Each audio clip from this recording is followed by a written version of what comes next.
And we're back here once again with another episode of the MSK show. And this is going to be episode 57. And in this episode of the MSK show, I will be having a conversation with indie creator Randy Zimmerman, who's also a part of the Arrow Comics team as well. So if you guys want to go and check out a lot of these guys' comic books, go and check out arrowcomics.com. Basically, they are the ghetto version of what Image Comics actually was back in the day. A bunch of collaborators coming together to take down the mainstream. Well, that's not happening, but the idea is to come together and make comic books, actually. Make good entertainment. That's the goal. It's arrowcomics.store where you can find it. You go to arrowcomics.com. It's an older site. I don't think there's even a marketplace up there. You might be able to find a history of the older versions of Arrow Comics up there. We're really on our fourth reincarnation. They kill us and we just keep coming back. Awesome. So this is Randy's first time on this show. He was on the other shows a while ago, but as we know with comics, you had to reboot the continuity, fresh start, as they always say.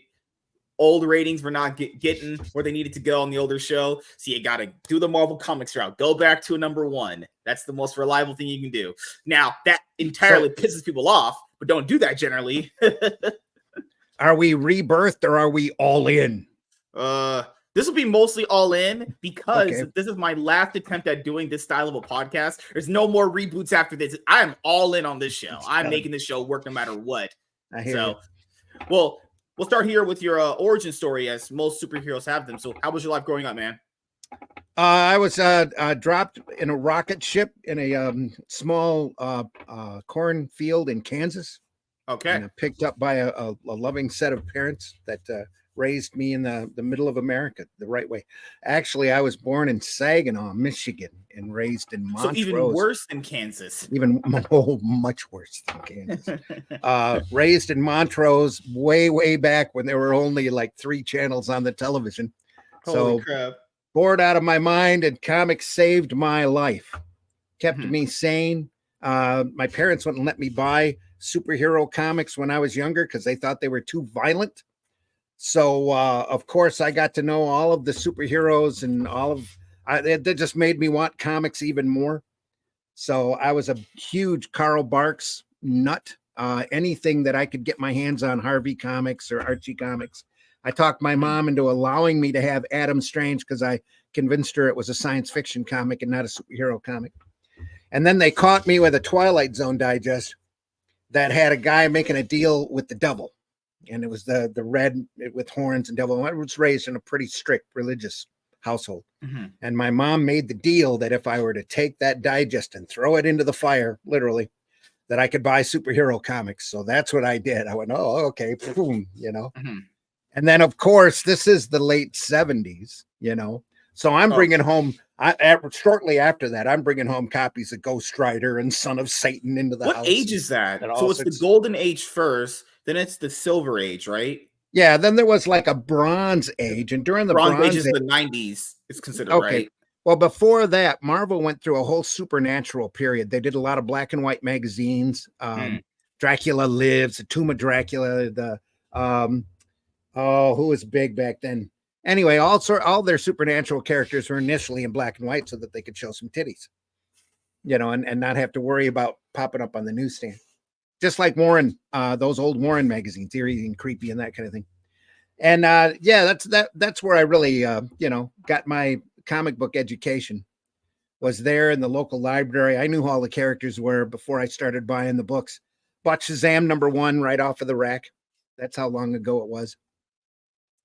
Secret Origins #1. I think it's Marvel Team Up. I thought it was #6, but somebody recently told me it's probably #8 that had Spider-Man and the cat crossing over because it was fighting the man killer of all things. Because I had never seen the cat before and wanted to read up on her. So I bought the book 35 cents. Went to see Star Wars in my senior year of high school. 1977. Holy crap. 77. And then to see where Star Wars teetered off to later on. I got to see the entire mutation of that property. Yeah. The ups and the downs and the dead. Yeah. And there's only really 3 Star Wars movies, right? Yeah. And then there's kind of 3 imitations. And then there's 3 really sucky. Well, more than 3, actually, about 4 or 5 really suck. Pretty Yeah, sad. you have 3 kids, and you're really proud of those kids, and then those kids have grandkids, and those grandkids started talking to black kids, and they started doing a like rap. That's that what it is. Overall, and then the third one, and the kids that they had were just basically like they're adopted or something because I don't know what they are, honestly. Rogue One definitely adopted, definitely. Anyway, same thing with Solo. Solo's that redheaded stepchild that they don't ever want to admit even exists, nor even needed. Yeah. I know people Nobody. like Rogue One to a certain extent, but it's such a forgettable movie. The only really memorable parts is the Darth Vader scene and when they blow up and then the Death Star blows up that planet. All those characters are pretty forgettable. And it's just a long, drawn out movie. It's just so boring. I remember watching the first time going, this is just boring. There's some nice imaginative touches in there. If you go back and you rewatch it, what's his name? Alan Tudyk as the robot was fun. The guys who were in the Wills religion, they were okay. That one guy with the big, huge gun that he was using, there was some nice touches. But the problem is that it was written by committee and they didn't have anybody in the room, nobody that had any military experience whatsoever. Yeah. And then none. And it's like, what are you doing this for? I'm watching this movie and going, that was stupid. It went through a bunch of reshoots. I remember the guy that directed the 2014 Godzilla movie directed that movie. It's Gavin Hood, I think his name is actually. Yeah. He directed that movie. And you could tell he didn't get a chance to do the movie he potentially wanted to do. Because he came in like so late. Same with Solo too. Like that had a bunch of directors going through it. Ron Howard come in at the last minute. The Ron Howard come in, and that's the only reason there's any quality to that film whatsoever. Yeah, and then pretty crazy. The Rey movie recently, one of the writers they had for it apparently left, and it's like I just don't know why they think she's a popular character. The reason why they can't get a movie with Rey off the ground is because she's not interesting. You know, there are people that'll be like, well, I think her acting was somewhat decent. Her acting is not decent in those movies. I know Daisy Ridley from Switch That Bird. She was part of this TV series called Switch That Bird. And I was like, okay, she was the boyfriend's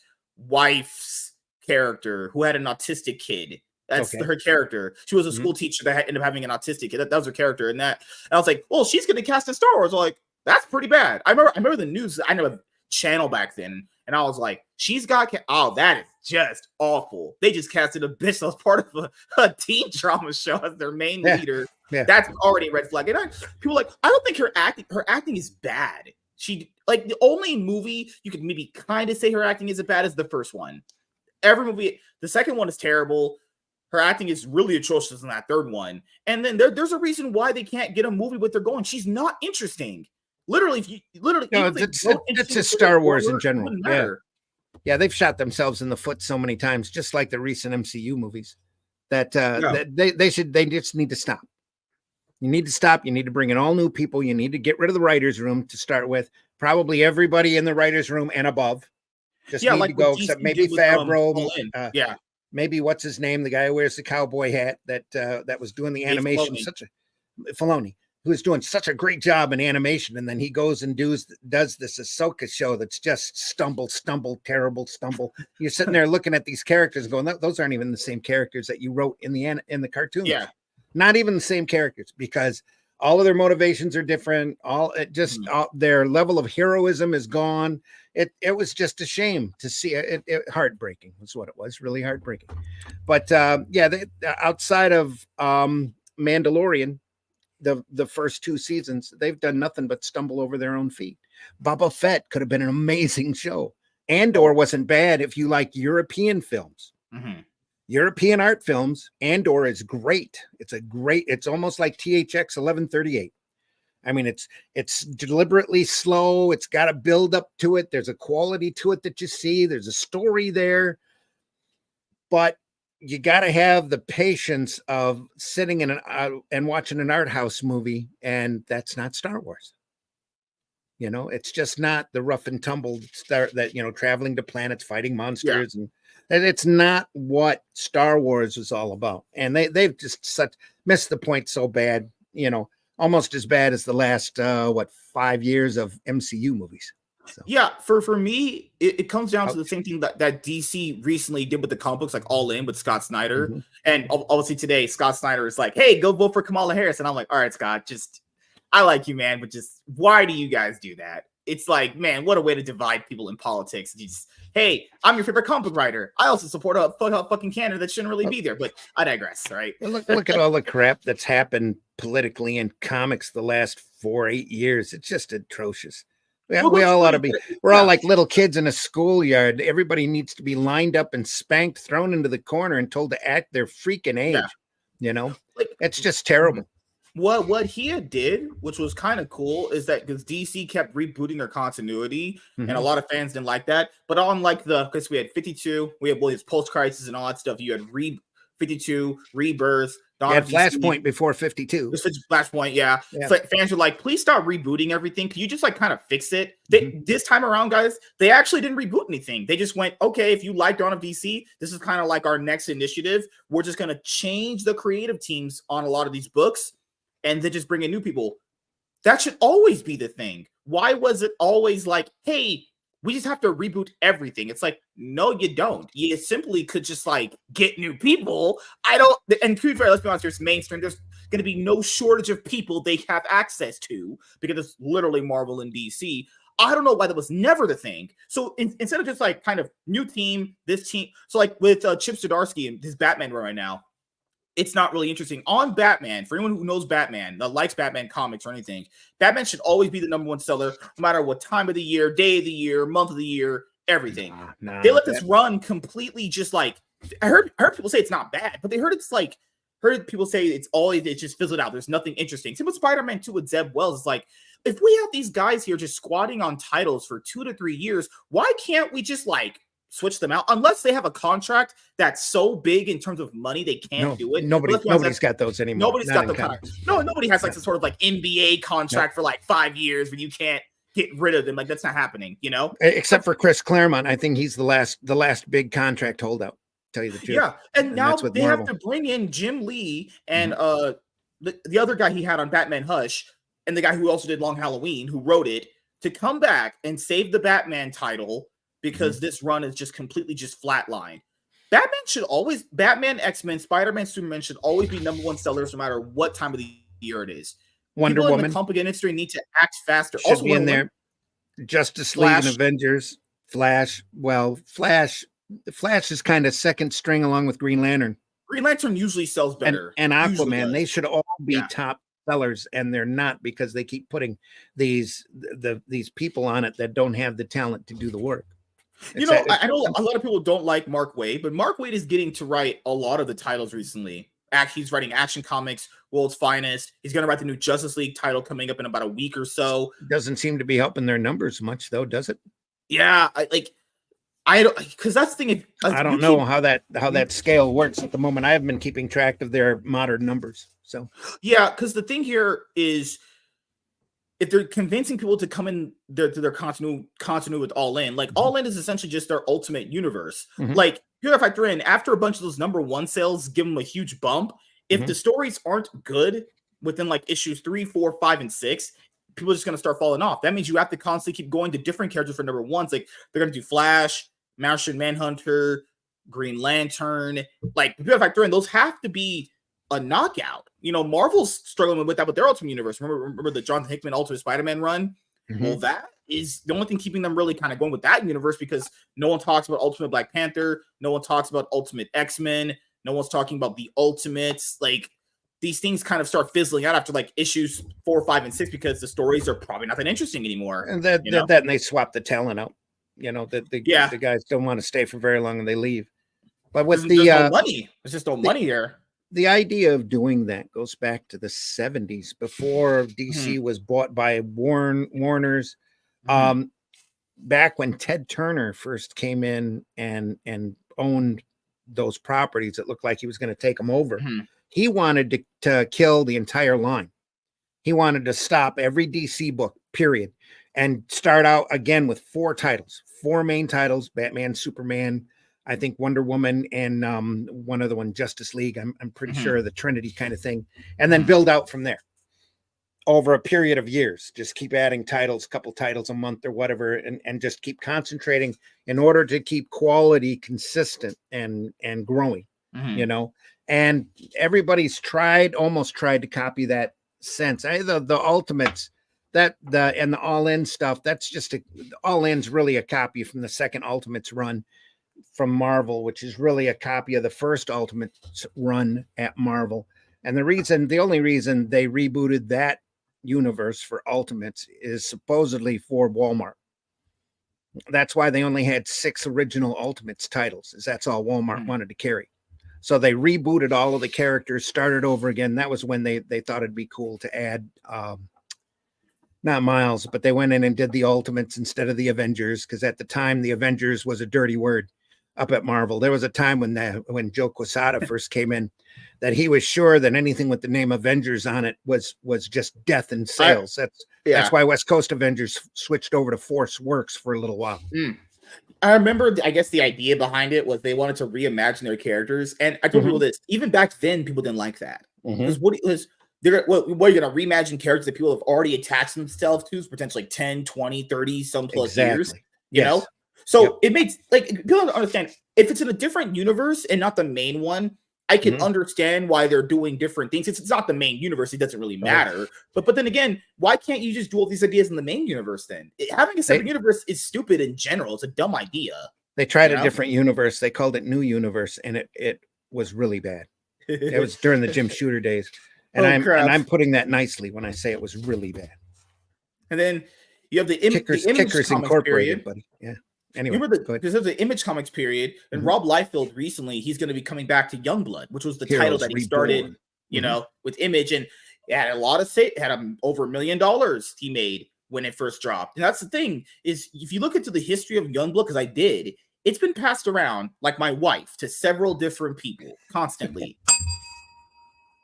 All right. So even he didn't want it. He didn't think it was that interesting of a title. He's passed it to many people, and the people that he's going to be working with now that have it, they haven't did anything with it, you know? And you heard the news, he's going to come back to Image and do this whole new big media company with Youngblood. Keep in mind, guys, this title's been bounced around a lot, even by people you know as comic book writer names, like Mark Miller, Alan Moores did a run on it. If they can't ignite any interest in that title, I don't know how he's going to, because Rob Liefeld's not known for his comic book writing expertise, mostly known for his art. Give it a run, you know. He's gonna try. We'll see what we'll see. I'll give him every 10, 15 years or so, Image wants to make a push and an attempt to try to go. Spawn was what, 5 years ago, where they broke off Cowboy Spawn and Popeye Spawn and all of those, or was that just a couple of years ago? No, I don't know. They have with COVID, I kind of my timing has hit a sense of timing is kind of gone. So they still have Gunslinger Spawn. It still sells pretty decent. Yeah. Martian Spawn, Popeye Spawn. Yeah. That kind of stuff. Sailor. They're still selling Savage Dragon titles. That's fucking insane. Holy crap.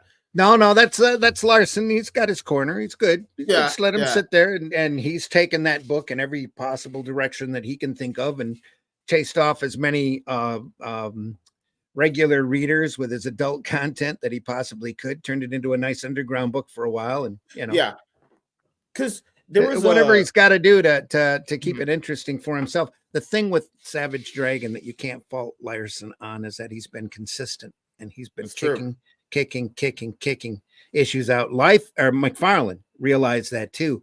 There's a lot of that new Spawn product out there. I bought the first trade of Gunslinger Spawn. That's what they call it. It's 6-gun Spawn, you know. I bought it. It's pretty, you know. But they suffer from the same problem that they've always suffered with, and that is they need to get people up there that can write and know how to structure a story. You know, and they're very resistant against that, especially in the 80s, back when they first started up, because they knew what they were doing. We're selling millions of books. It's like, okay, how long are you going to be selling millions of books when people get tired of your stories? Well, McFarlane figured that out pretty well. You bear it down to a set minimum. And because you're making the majority of the profit, you're keeping the majority of the profit. Your audience does not have to be that big. Yeah. You know, that with the crowdfund campaigns, you really don't have to have a huge audience. You just have to have a consistent one that's gonna that's going to sit there and keep you printing more books. Yeah, you need that initial like upfront audience to help you, but you need to also be able to keep people with your delivery, because that's the problem with Image. And Image basically went through what a lot of this like Comicsgate nonsense went. You had guys in there, I think it was John Lasseter, or it was Eric Lart, one of them was Not like, Lasseter. "Hey, I think Lasseter was Pixar." Yeah, Lord, not John Lasseter. Well, he got kicked out for bullshit too. It was another guy. I remember they had in there. I forget his name. He came up to them. He was like, "Hey guys, our comic books are coming out late, and that's not good. We're gonna need some structure here."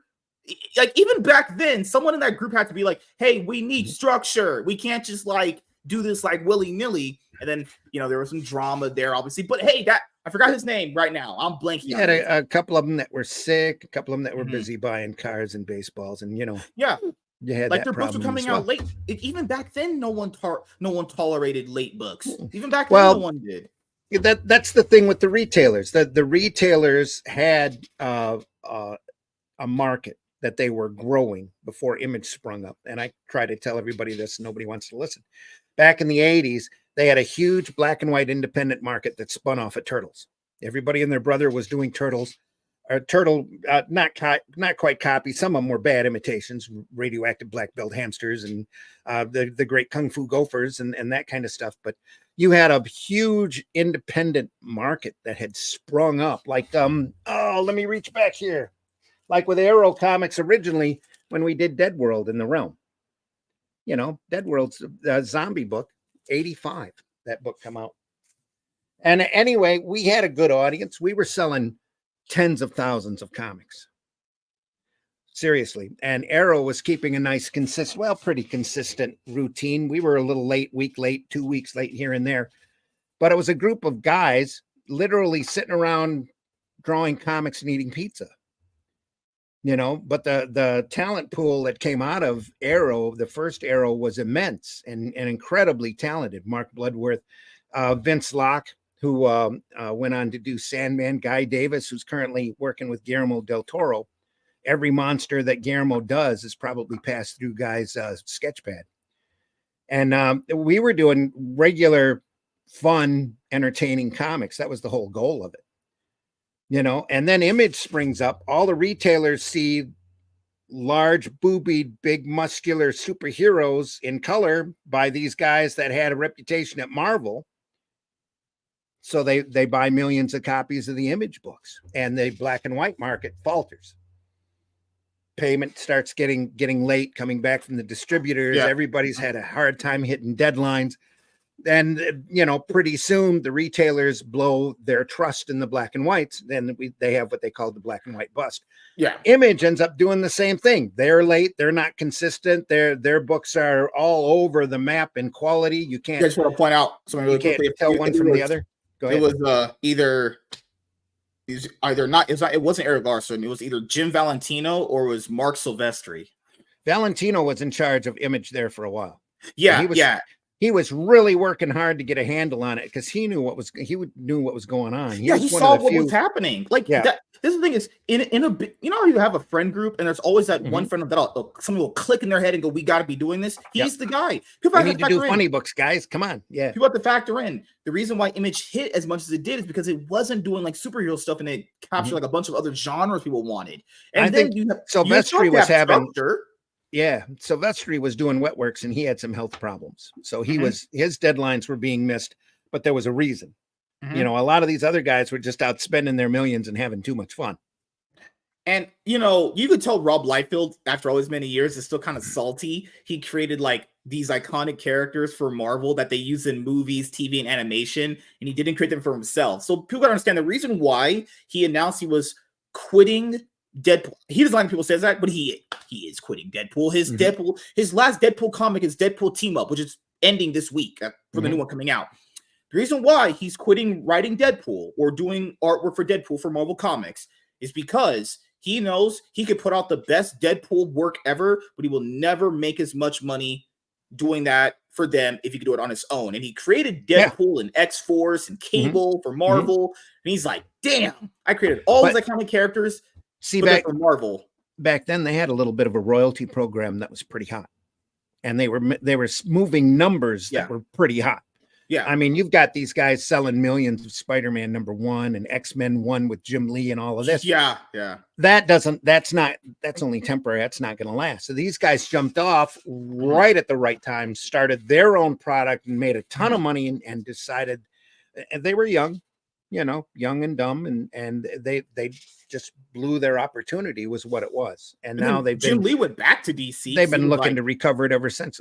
I think part of the laziness was Jim. Like, I'll be honest here, I like that guy, I do, but he is a terrible boss at DC. Even currently, right now, he just has a lazy problem. He's like basically Ethan with better art, and he's just a nicer person. He's kept Heather Antos out of DC. That's a positive. Heather's pretty hot, man. I would bang that chick out if I could one night. Then you have to separate, your heads. Man, I'm thinking with the wrong head. You're thinking with the wrong head. Yeah, exactly.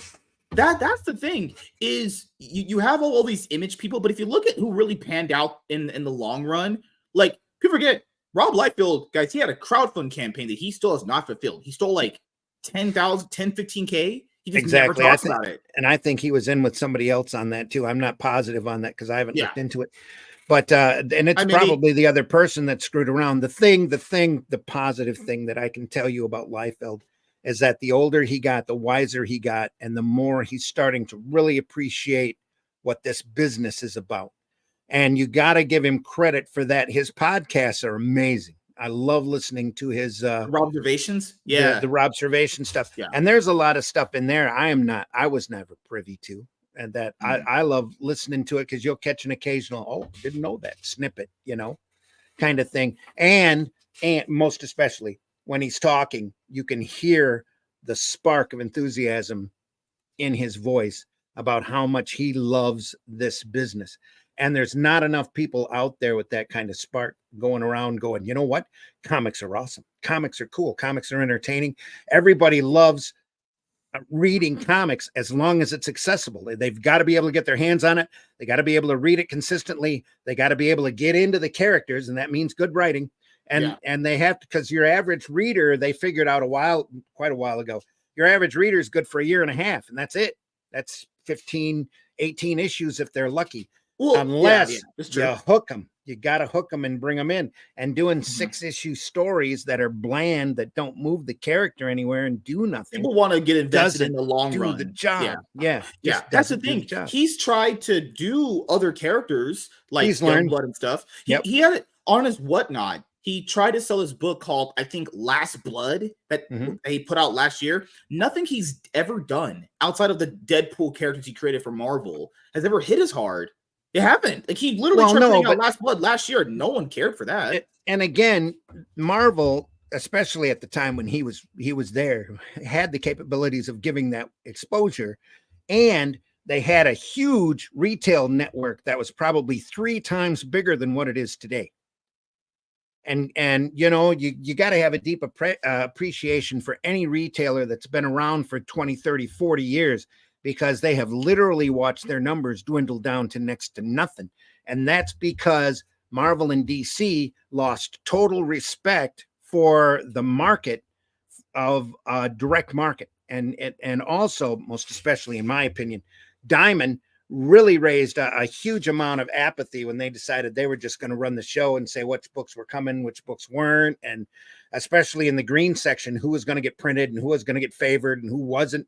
They literally shot this industry in the foot. And that's a shame, because people are still buying anime. People are still buying Dogman. I've got granddaughters that love Dogman, the Cool Cats comic club. I might have Dogman stuff myself. I had to pick them up because to me, Marvel and DC aren't mainstream anymore. I try to call them corporate comics. They're not mainstream comics. They're not out there in the mainstream. Archie at the grocery stores is out there more mainstream than Marvel and DC is it anymore. And Dogman and Dave Pilkey's other, I think, Cool Cat Comic Club.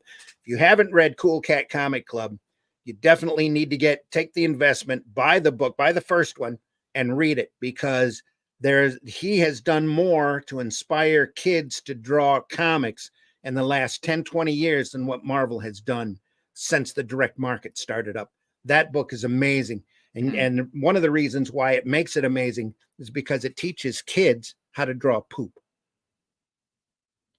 And the whole point of the book is that they start an after-school comic club, and all these kids draw these books out of their imaginations. And it's animals running around with swords and animals barfing all over the place and pooping all over the place. And the teacher has a major cow and goes, we can't do this. So there has to be a level of decency with all of this. Oh no. And then through the book, she learns that comics for the kids are a form of self-expression. So at the end of it, she's going, let's do whatever you want to do. Let's have some violent fun. It's all on paper. It's not real. Let's go. It's great for kids because the other learn thing how to that people don't understand as indies, because the other thing that people don't understand as indies is there's Marvel and DC, and then there's Image. And Image itself is a mainstream publisher that produces a ton of indie titles a week. They have a ton of well-known indie titles under their belt too. Then you have Dark Horse, then you have IDW, then you have Boom, and then after that you have Titan Comics, Dynamite, Antarctic Press, people like them, which are the tier 3, and then you have people like you, which are tier 4. So you're basically the super nobodies, right? And all these people think well, if we just write this story, we'll do it better than Marvel. As guys, and you need to understand in this space. Okay, so there's indie titles from the other bigger people with more resources that people don't even know about, So the likely chances of someone in this space taking over and doing that is 0.1%. What you need to do is what you said earlier, which is you get a consistent audience, you put out your books consistently, make sure the writing's good, so they show up after issue 1 because everyone's going to show up for issue 1. That's just what it is, even in crowdfunding. And then you keep your audience. You're not taking... People aren't even on the level of Antarctic Press. They're literally just doing this out of your basement. So you got to temper your expectations a little bit. You but with a lot of people. But Ben's been doing that out of his basement since '85. That's true. That's 40 years of stuff. And Ben's done a lot of goofy product as well, imitative, repetitive product. But he's slowly learned as well, just like Liefeld, and he's got a better handle on things than ever, in my opinion. He's doing a lot of Alterna Comics is down there too and struggling. Peter's got a specific print philosophy in mind that he keeps pushing, and I sincerely hope someday he figures out how to make it immensely profitable and runs wild with it. And everybody's out here wandering. It's the Wild West now, especially with crowdfunding. All you have to do is have a really good product, catch enough people's attention, because marketing and podcasting like this is about the only way you can get out to anything close to masses. And again, everybody's so splintered up anymore that it's difficult to cross pollinate, to get out there and to show your stuff into different markets. And that's the other thing too. So we got to understand, if you're on a crowdfunding, you know this, you have to basically charge $20-$30 for your book, whereas a mainstream publisher publishing an indie title can put that book out for $5.99, $4.99, $2.99. It's in mass numbers and distribution too, because Diamond doesn't want to take anybody seriously unless you're pretty much at a Boom or a IDW level, and IDW's level is constantly dropping through the floor.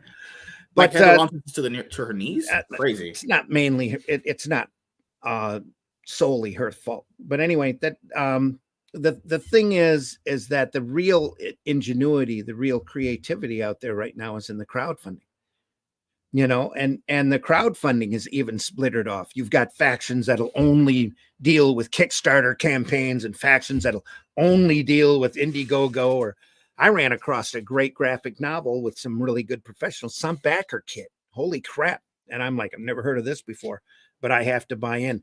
The stuff that I do is on fundmycomic.com. And that's the brainchild of an Arrow guy, Luke Stone, who does Hybrids, which is superhero book, classic superhero title, who saw the problems with the comic crowdfunding marketing and wanted to start his own platform that did nothing but crowdfund comics and comic related stuff and treats everybody on an equal field as long as you're still being bought in on. So when you go to fundmycomic.com, the most successful campaigns at the moment are the ones that are up on top. And if you want to keep your book there, or if somebody's a big fan of your property, he allows you to pay tips in order to get back up there on that, Yeah. a little higher on that list.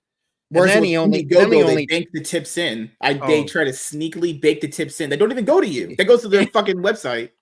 Indie's Tipping is wild. supposed to be just for the person, not the corporation. You know, Indiegogo is a how do I want to talk trash. approach this? They're a shadow banning company. Yeah, that's what they are. They run favoritism. They've got gatekeepers up there that really need to understand the market, and they don't. And so that other books get promoted over top of other books that get promoted, and then the people they don't like not only don't get promoted, but you can't find them on their search engine, which was a real problem. And it was one of the reasons why, Fund My Comic really started up, was because we were trying to find different books, and the only way you could find them is a direct link from somebody's podcast on Indiegogo. Kickstarter is completely different. Kickstarter has their favorites too, and they have their gatekeepers, absolutely. But my big problem with Kickstarter is the way that they collect money, because it encourages too many people to play around. You get in there and you throw your card at them, and then you can withdraw it before the campaign is done. And so you get a $10,000 campaign, and you close it, you go to collect the money, and you only get 6,500 of it. And the other ones have all the cards bounce, or they withdraw the campaign or whatever, and you're caught in the lurch. You're thinking you've got a great campaign. You're reaching 200, 250 readers, and really you're only hitting 100 or 125. Because they banned John De La Rose on Kickstarter. I know they banned Cecil's like Ethan CG guy on Indiegogo. The Richard C. Meyer guy, these guys idiot. Get out there and they rub the gatekeeper the wrong way is what happens. And they just decide you're not going to be there. But I don't even understand why they wouldn't go to Fund My Comic more, because the idea of doing this is to be independent from not needing people like that. So basically the idea that I always come from listening to a lot of this stuff was you'd have your own shit that you do that's quote unquote better than what they can do, and you can have your own websites and stuff where you can just crowdfund without having to worry about getting shadow banned. Yeah. Unless you really need like them for something, you'd go to them. But then why didn't more people go to Fund My Comic then? Because that's your alternative to Indiegogo and Kickstarter then, right? Yes, absolutely. And again, that all ties back to everybody splintering off and doing different things. I'm only going to go here. I'm only going to go there. These people aren't like that. Tribalism to a certain extent. Yeah, tribalism instead of looking for great entertaining comics. And the Fund My Comics just starting up. They're not nearly as big as Indiegogo or Kickstarter. That I can honestly tell you, and I don't know if I'm telling tales out of school or not, but Luke Stone was literally overwhelmed with the response that the platform received. So there were mistakes. As every platform has when they first starts, like the airplane trying to get off the ground, you're going to hit the runway a couple of times till your pilot figures out what he's doing, and then you're going to start flying. Yeah, I agree. And I've run 3 campaigns through Fund My Comics. That I've been personally involved with, and every campaign has gotten a little better than the last one, a little smoother. The Atlantean that's up there now didn't pull down as much as Shadow Kingdom, but Shadow Kingdom was an incredibly large trade paperback 70-page story where in color, where Atlantean's 40 pages in black and white. It looks more like a Savage Sword of Conan. So we're not asking as much money for it. So we didn't make as much money on it, but it's still been really successful. And the products are, and there's a lot of products up there that are A1. And John De La Rose is up there. Absolutely. Everybody's welcome up there, as long as the campaign, not necessarily the book, but as long as the campaign is pitched with a public, open level of decency. You have to be able to have the mad, angry mom be able to get up on Fund My Comic and read that campaign and not be totally offended. because they tried emailing Luke to take somebody down. I don't know if it was Mhm. someone in CG's camp. I don't know, honestly. Yeah, the Probably was little someone the from little Kickstarter camp. Beavis and Butthead games that happen. We don't have to name names. It's happening way too often in this industry, and we all need to grow pair and grow up. Is what we all need to do. Yeah, We all need yeah. to start treating this like a business instead of a schoolyard. Bullies and cliques is what we need to do. Because you know what's weird is that if someone doesn't like your opinion on anything, that means nowadays they want to go and message your employer to get you fired. It's like, what in the world? That's just stupid. Absolutely, yeah. It's just weird. If I don't like someone's opinion on something, I just don't watch their content. Or if I don't like them as a person, I don't like them as a content creator, I just don't view them. I'm not going to try and go and take their livelihood down. That's just like stupid. That's just petty and nonsense. It's vicious and it's mean, and like you said, it's bullying. I just don't know where that distinction comes from, because back in the day, it was kind of like an unspoken rule that you don't do that. That goes all the way back to so-called professional corporate comics. I mean, we were talking about Mark Waid earlier. Mark Waid's done some torturous interference in his day, or in my opinion, he's done a lot of moves that I would consider to be unethical and very uncalled for, and he was never called on the carpet for it. He did it all just to get back in DC's good graces to be writing for their comics recently. Because he said all that stuff to Mark Waid, and they were like, "Oh my God!" He called them all right. Come back. You can write all these titles. Okay, I guess you got to know what to kiss and when. Back. Yeah. Well, it's all again. He's kissing ass of the gatekeepers up there, and it's who don't necessarily hire you on talent, if at all. And they need to turn around and start doing that again. But there's a lot of problems up there in the corporate comic world that I don't see them ever correcting. Well, I'll ask you this then. For someone that's been in like the indie space for a while, why do you think someone's campaign would fail necessarily and not reach a funding goal? Marketing right now is the hardest problem, being seen, especially if you have a quality work.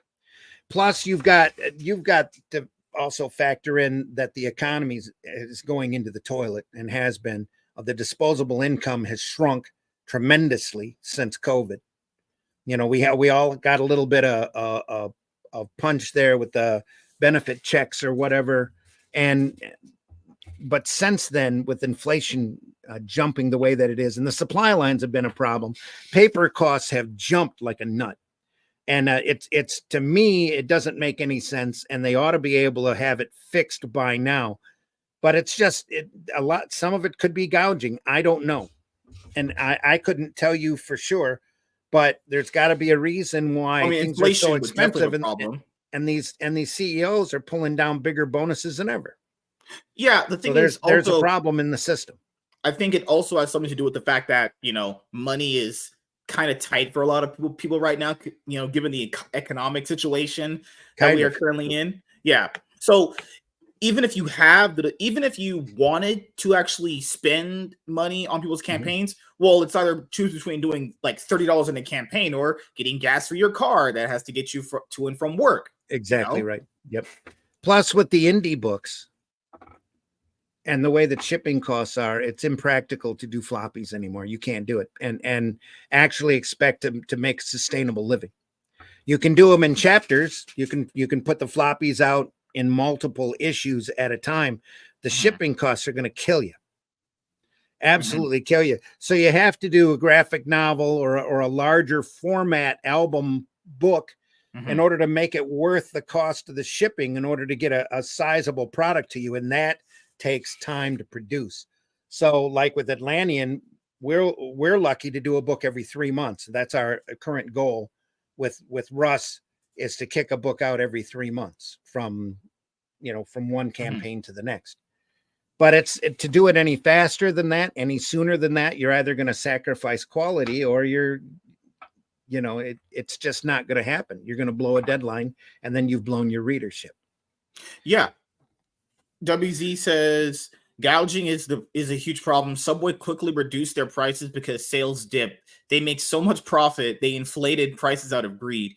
I remember that. And it's that way. It's not just Subway. It's that way across the board. Everybody could go back to the standard pricing again, but you've also got to figure in the cost of energy and shipping and all of that. That's a problem. The biggest problem right now in comics, I think, in mass produced comics especially, is that newsprint is a problem right now. It's hard to obtain, and it's hard to obtain cheaply, inexpensively. And in order to get anything printed on newsprint, and Samedi with Alterna Comics will tell you this, you have to print a couple thousand, because they're on a huge web press. They have to get the colors all lined up. It takes them, they probably waste 1,000 copies just to get the colors right. And then if you're only ordering another 2,000, they sit there with a timer and they run the press for another 10 minutes, and then they shut it down and have to get it ready for the next job. And the thing with comics in the old days is that they were so mass produced. You were printing millions of these books that were thick and newsprint and cheap, and for a dime or 12 cents. They put the presses on, run them for a half an hour, shut them off, and get the next one set up. And it was cost effective for them. But now, especially with print on demand, this year, like at the start of the year, I saw all the print on demand guys jack their prices just outrageously high. Ooh, and I'm sitting here going, what do you want to do that for? This is crazy. And is it paper? Is it energy? Is it greed? What is it? I don't know. But everybody needs to be like Subway and really sit there and start examining, am I going to sell more?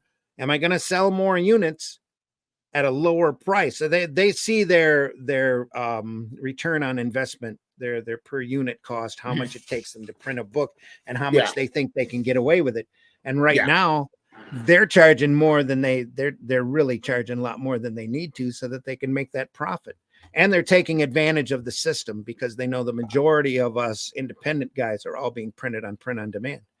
So what needs to happen is one of these guys needs to wake up, or somebody needs to get their own glorified Xerox machine, which is pretty much all these print on demand guys run on, and offer a cheaper book and start competing price wise. We've got to let capitalism come in here instead of a mutually agreed upon. It's what keeps the gas prices so high. All of these gas stations all agree, well, yeah, we can get away with $3.89 per gallon. Let's do that. Okay.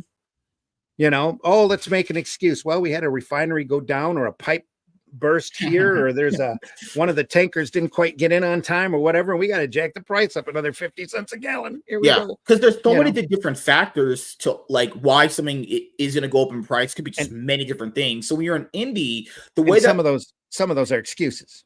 Yeah, some of those are obviously blatant bullshit. Like, hey, my daughter needs new braces.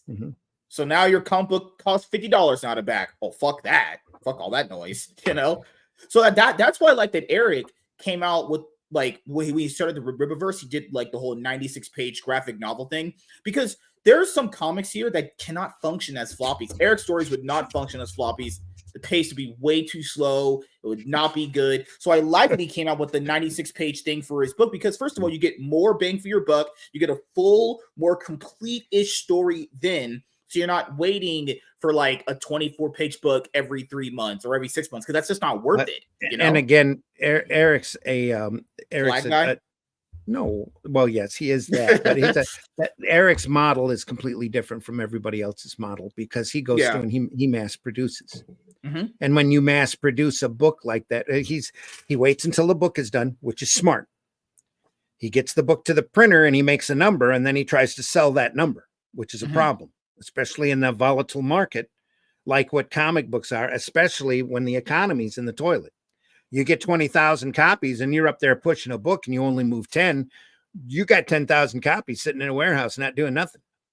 Yet you might move a couple copies. The Dark Knight. Couple copies. Well, you're not the price down to $5 and you move the thing out. It's what you do. But that's what you have to do. But Eric's a different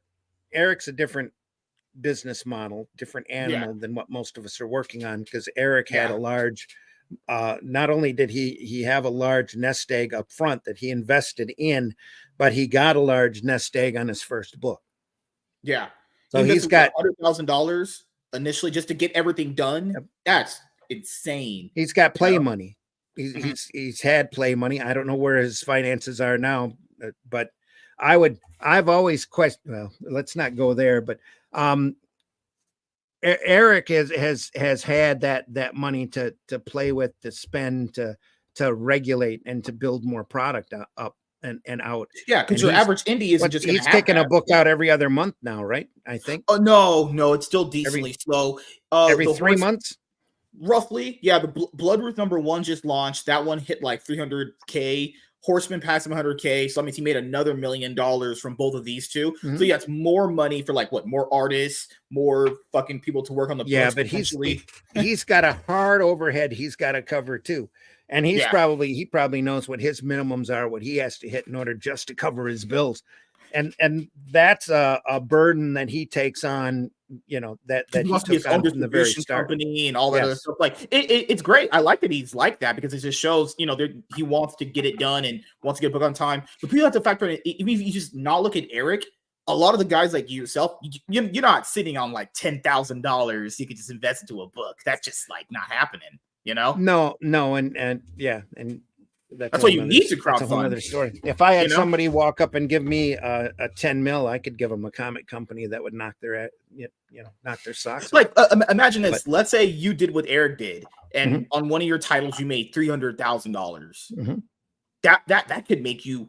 If you're an indie guy outside of Eric and you got $300,000 for your book, that could make you books for years to come, just constantly. You could maybe even do 2 a year, but everybody's not going to have that level of reach. It's just what it is. Well, you got to start. You got to build up a machine and be consistent. That's the problem. And honestly, I think Rippaverse has took a couple of really good steps with hiring Mike Barrett and getting Chuck Dixon in on writing and watching the artwork that he's doing. But there's the products that he's doing, in my opinion, are not iconic. They don't stick in your mind. You're not telling stories that people really want to run back to. I mean, there should be a constant upswing in sales. There should be a constant ever growing buzz for a lot of these characters. And I'm not, in my opinion, again, I'm not seeing that happen with the Rippaverse. It's steady. He's got an audience, which is great. You don't need a big audience, like I said before. Like with crowdfunding, you don't need an audience that's big. You just need an audience that's sustainable. Yeah, but do you think there's got to be a way to build that audience up and out? Yeah. Also, do you think that's because that's just the state of comics right now, that even if something like that can do decently well, that still can't budge? That might just be the state of comics itself. No, even Jeff Johns with Ghost Machine is trying itself. I think he budgeted. In my opinion, the problem with Ghost Machine is they're not marketing. They're not. I'm not seeing them out their there marketing enough. is terrible. This is awful. They've got quality product. They've got quality talent working on it. They're literally stuck in the image model and the image system. And I honestly feel that is holding them back. So you would think it'd be better if they just did their own thing outside of image. It'd be like with the Ultraverse way back when. It would be it's an easier climb to do it inside of a system and then branch out. But you know why he doesn't do that, though. If Johns has that planned or not. Well, you know why he doesn't do. Well, you know why he doesn't do it. He doesn't want to handle the distribution portion of it. I think no one does. So that's just the hardest part of it, is distributing your book out and shipping and everything. Yep. You're always going to have, and Eric will be the first one to tell you, you're always going to have the jobs that you don't want to do in this business. You are always going to have those jobs. And when you're doing it, then the big problem right now with the indie books and the crowdfunding books is you have to be everything. Yeah. Unless you handle the job out, like with the Shadow Kingdom, we handed the printing and the distribution off to Critical Blast, and they did a hell of a job. Yeah. So they'll keep getting our trade business until they don't, and until there's something that comes up and gums the works. But I don't see that happening. They're doing a fantastic job, and I'm real happy to tell everybody that they do good work. They did us just fine.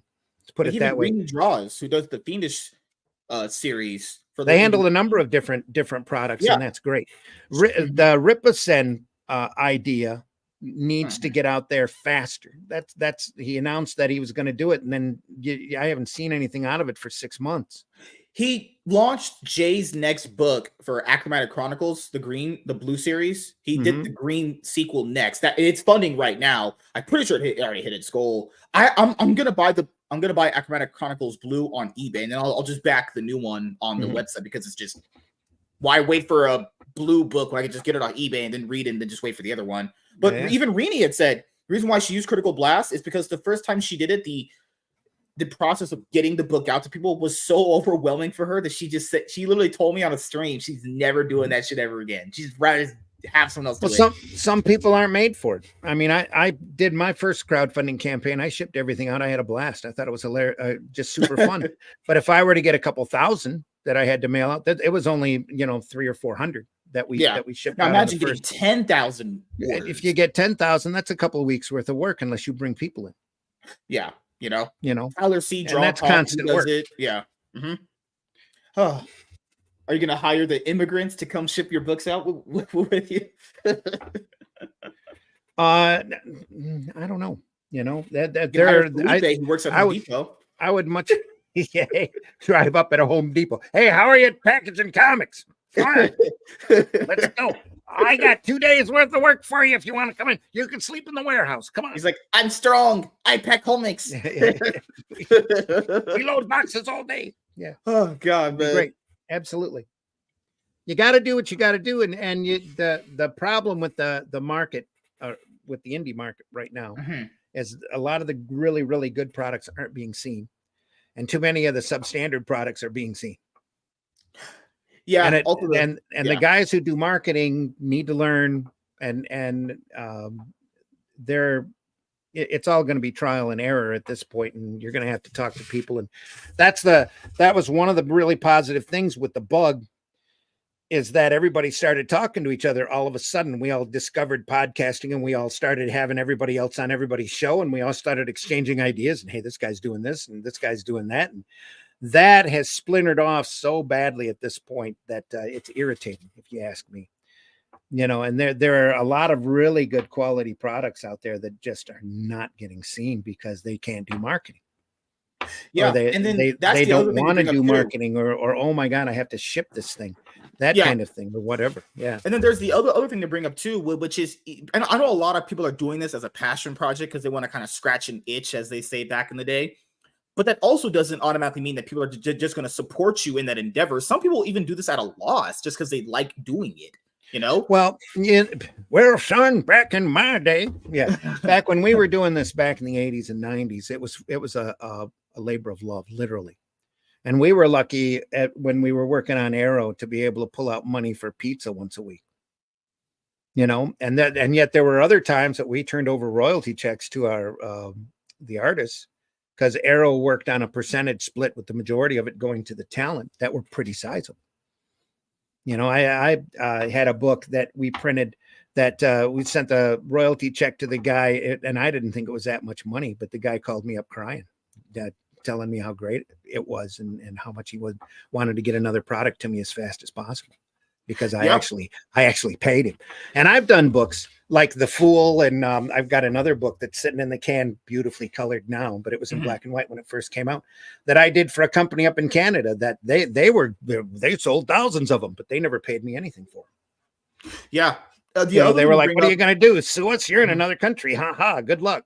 Constant infighting also doesn't help indie titles at all. It just infighting just makes people even more turned off from supporting. I just don't understand why it keeps happening. The only reason why I can think of is because it just drives views. If you do anything like this, it just doesn't drive the interest, honestly. There's a marketing philosophy out there of negative marketing, and it works, but it doesn't work very well, and it doesn't work for very long. And quite honestly, Marvel and DC's been using this for decades. Hal Jordan, Superman, Clark Kent gets killed off. Hey, look, we did something evil. Isn't this great? Come in and buy our books. And they'll have sales for a couple of months, and then the numbers go down. Right, because you can't keep people coming back to be entertained if they're not entertained. It's stupid simple. And you have to do product that leaves people wanting more. And you do that not just with pretty pictures. You have to do that by drawing or developing characters that your reader is going to care about and want to come back and read more about, Mhm. or situations or circumstances, or the thing that really sold Marvel back during their heyday, that was part of Stan Lee's solid genius. And there's probably a portion of your audience that just did a spit take when I said solid genius and Stan Lee in the same line. But Lee had the audacity to actually add soap opera elements into the comics. Because before, you had superhero, supervillain, fight, fight, fight. Yeah. Then when Peter Parker comes along, I'm worried about what I'm going to do. I'm worried about my love life. I'm worried that, and the big problem now is with the corporate comics is you've got people that have taken what Stan Lee had started with just a germ of soap opera built around a fantastic story of historical fiction, and they've grown it out into just soap opera, and they think that somebody's sex life, gender preference, or whatever is adding realism to the books, and all they're doing is boring people to death. Mm-hmm. You can have, and I'm not saying you shouldn't have characters that are completely diverse, and there needs to be a complete level of diversity out there, but you need to know why you are there. You're not there to run a soap opera unless you're writing a soap opera comic. If you're writing a superhero book, damn it, it ought to be a superhero book with a little bit of soap opera in it, because Stan Lee knew what he was doing, and he sold millions of books and built up a huge, huge following. Didn't happen overnight. He went around and toured campuses, printed people's letters in the back of books, poked fun at his art team, added credit boxes in there so that people got to recognize which talent was doing what and follow artists, which scared Marvel to death when Image started. They stopped, they tried to keep from making superstars anymore as far as the talent pool goes, because they weren't making bank off of it. They were only making bank off of selling the icon or the iconic logo feature or whatever. And that was their mistake. But if a company really wants to get around today and do superheroes, and a lot of folks will tell you that superheroes is a dying market, but it doesn't matter what genre you're working in, as long as you're doing quality work, as long as you're doing the marketing and being seen out there, and you get an audience, and you'll build up an audience from there. Look at the wide variety. I'm looking here at My Hero Academia right back behind us. Is that what it is? I think so. Okay. Whatever the background is here. It might be something my poor wife picked out. Oh, okay. It's got a couple of anime superheroes on it anyway, in yellow background. I think there's a squirrel over in the far corner. God Lord. Yeah, my wife's are chasing nuts. Peanut. Randy's just setting me up for all these jokes. Oh my God, man. Yep. But the thing is, anime comes out in every form, every genre. Over in Japan, they don't sell superheroes as much as they do a horror book, but that's because the Japanese culture is not accustomed to the superhero genre as much as we are here in the States. They're still doing quality work, and they're still selling, with that wide variety. And there's no reason why we can't have soap opera comics and romance comics and Western comics out there. Yeah. They just have to have quality to them to be sustainable. Mm-hmm. Did you ever see Bronze Star that Mike Barron and Pat Broderick did? I have that book. I have it. I haven't read it yet. I wanted it. I never got in on the I got to go in and buy that book real bad, because that really looked like quality stuff to me. And he has it restocked on his website right now. He's running a sale. I was going to go to his website and buy a few books for the sale runs up, because I needed to get one for a friend for his birthday, as it's going to be his birthday gift. He likes reading comics. I think Mike Barron, I recently read Gooding the Polymath. I think he did one of the best Ribbiverse books, honestly. Well, obviously that makes sense. The seasoned writer himself, Yes. Well, yeah. I mean, you write comics for a few decades, you pretty much figure out what you're doing. I think if you've been on the block a few times, like they say, I think you know a thing or two, It's a Dave Sim that did Cerebus. I don't know if you're even familiar with Cerebus, because it's been so long since it was out. But Dave Sim, who did Cerebus, said that you have 2,000 absolutely shit pages in you. Everybody does who works in this business. You have 2,000 absolute shit pages in you. And then at your 2001st, you might know what you're doing. Mhm. So go out there and start and understand that the books that the pages that you're doing are going to be crap, and you're going to look back on them if you care about this art form. You're going to look back on them in 3, 6, 9 months, a year, 2 years, and cringe. But you need to do that in order to learn. Jack Lee. There you are. Jack Lee, the famous creator, the famous comic creator, Jack Lee. Stan and Jack didn't start out doing Fantastic Four. They did crap books. Yeah. They did crap books for a number of years. Jack was lucky because he hit a book that touched a nerve when he did him and Joe Simon did Captain America. And it was topical. I mean, they jumped in on a political point and turned it. Captain America, for Captain America, beating people over the head. For characters like Captain America, like Iron Man, they just can't get those characters to last long. They'll run max 20, 15 issues, cut it off, new team. That's not the character's fault. That's true.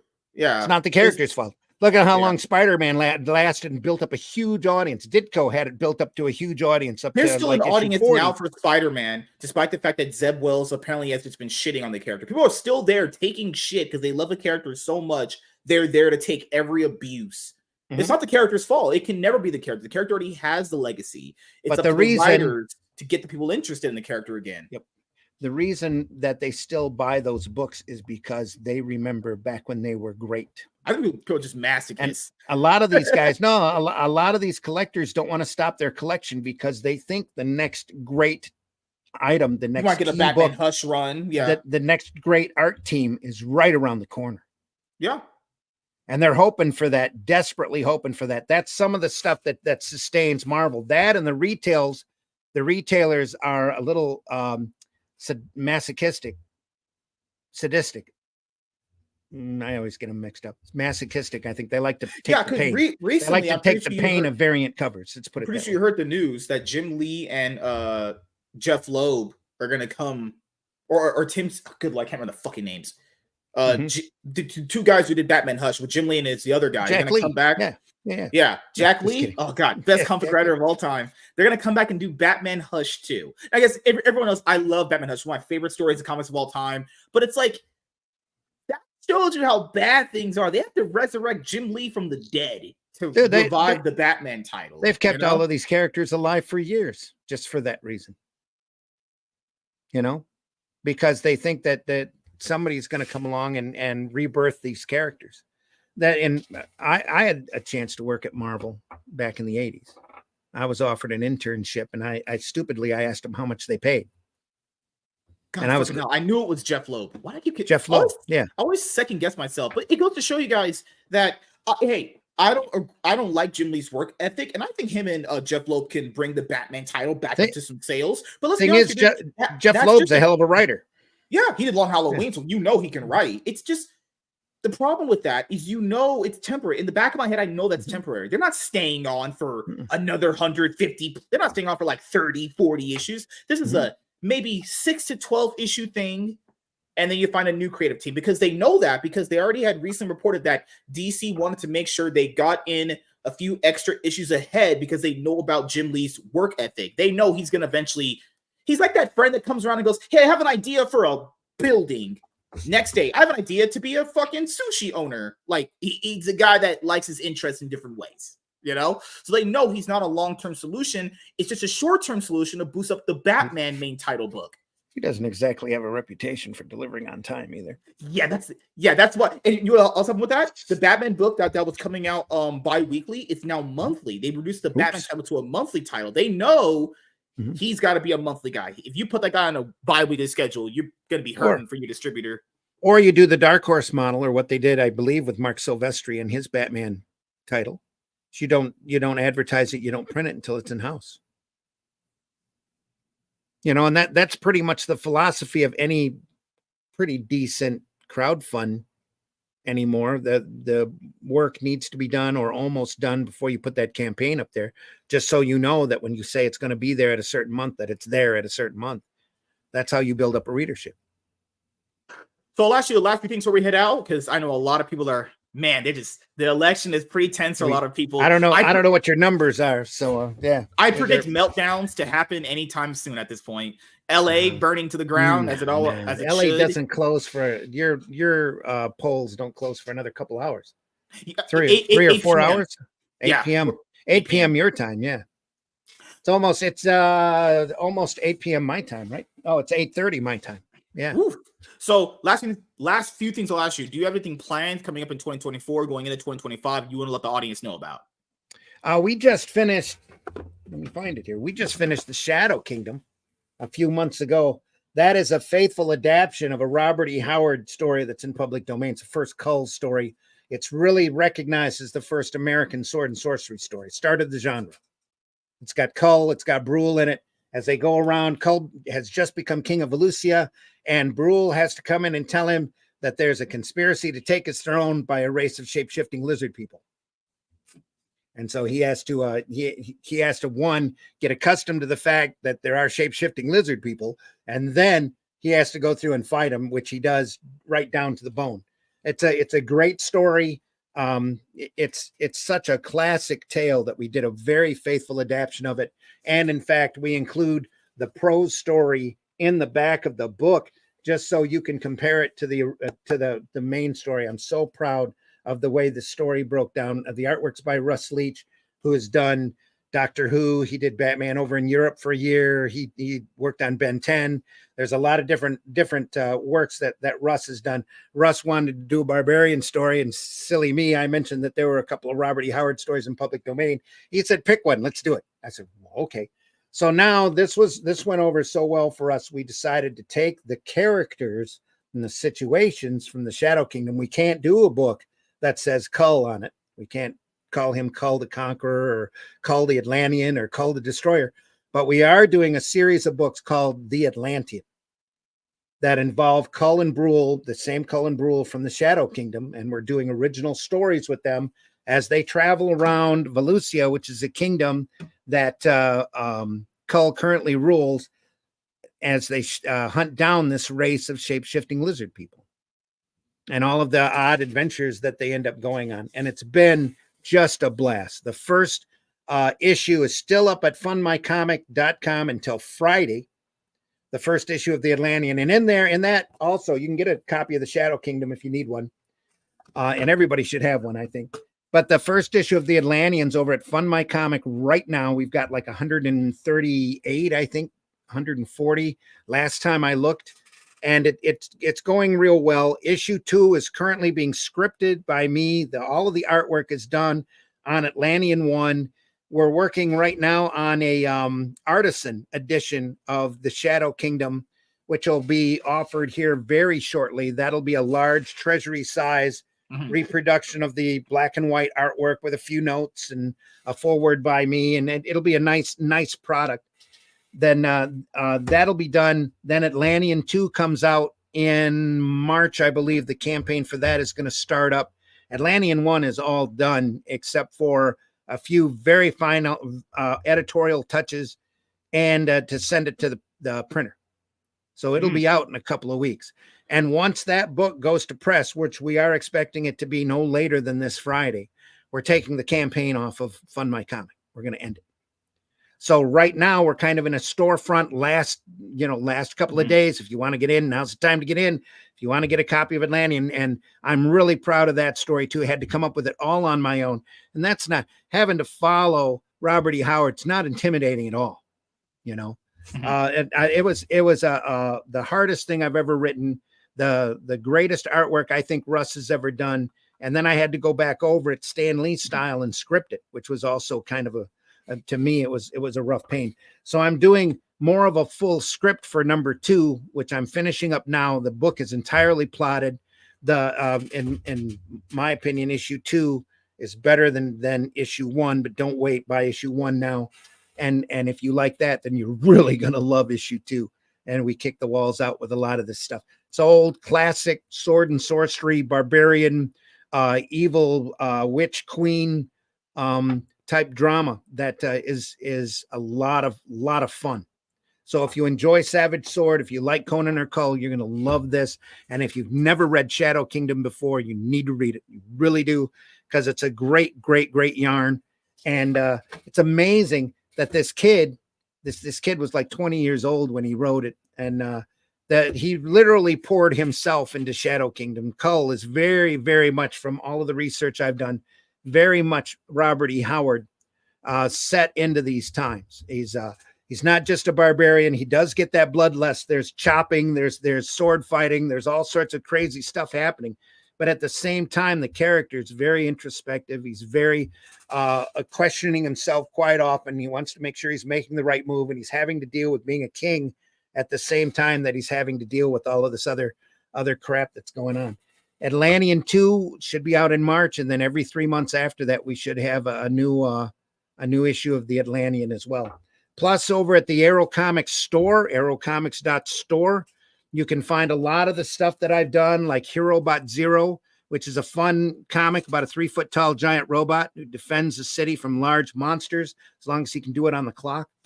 There's 2 issues of that available over there. There's a superhero story called Paragon that's like, what if Superman suddenly appeared in your city? It's got a great twist ending to it that I really love. Everybody who's read it says that it's great.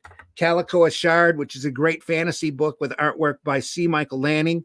That's a group of fantasy characters who all get together to put their world back together, literally.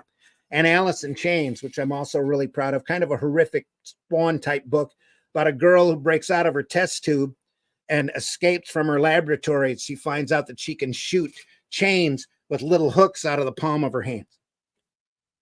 And it's a comedy. No, really, it's a great horrific tale. Plus, The Fool is over there as well, which I call the rodeo clown of justice. He's a urban superhero, fights street crime using practical joke weapons, and the cops are just trying to get him off the street before he hurts himself or somebody else. So there's a lot of fun, and there's a lot of other products over there. Arrowcomics.store. Go over there and take a look. There's some files, digital only files. There's a couple of issues of Spank the Monkey that I sat there and did in color. The first 2 issues, the first one was listed in Wizard, and they're on the edge section back when Wizard magazine was running hot. The second issue has to do with Shock and Spank going, and they're it's kind of a guide to the strip club situation in Flint as it was about 20 years ago. So, and that's a lot of fun. Fresh in color, digital files over there for, I think it's $3.99, $4 that you can buy as well. And those books are only available right now on digital. So go over there and take a look, arrowcomics.store. Last thing I ask you is, do you have any shout outs you want to give to anyone in particular, and any other closing thoughts or statements before we end the show? Yeah, again, fundmycomic.com. Go over there and take a look at the variety of products that they have. I also do 2 podcasts over at the Indie Comics Network on YouTube that we take great old comics, like the comics that you see behind me here, and look them over and talk them over. And it's usually myself, Russ, who's got 30 years in the business, and Glenn Fleming, who's got 40 years in the business. Also, old farts talking comics, pretty much sitting around looking at this great material.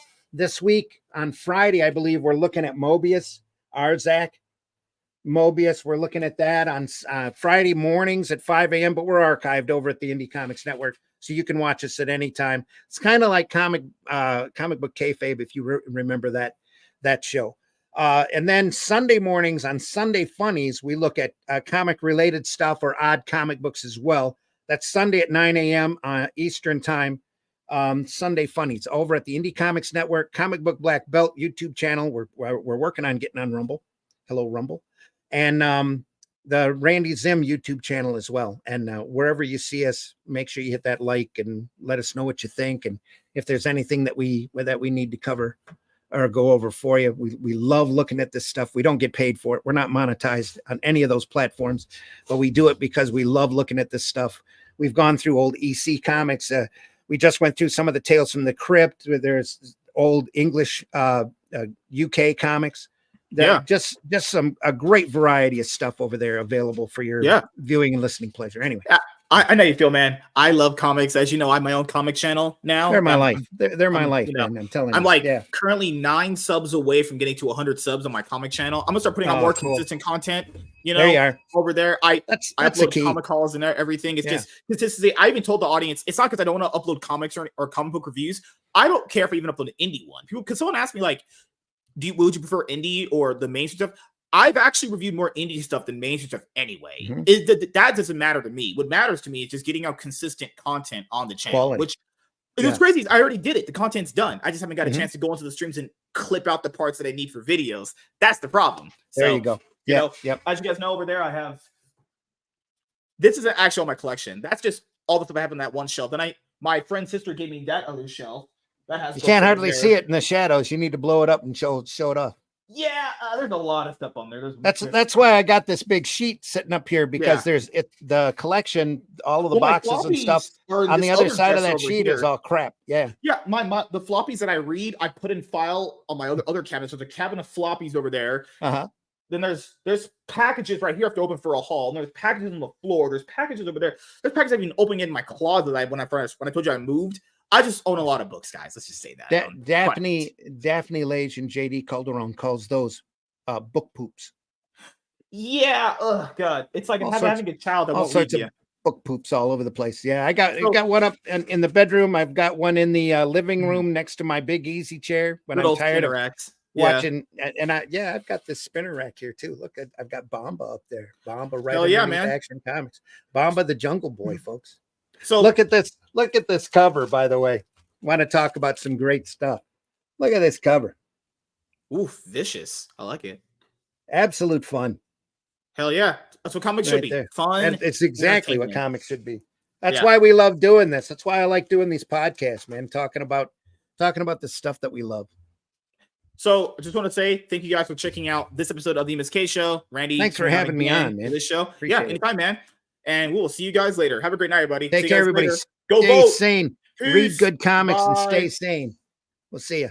See you guys later. Peace. Peace.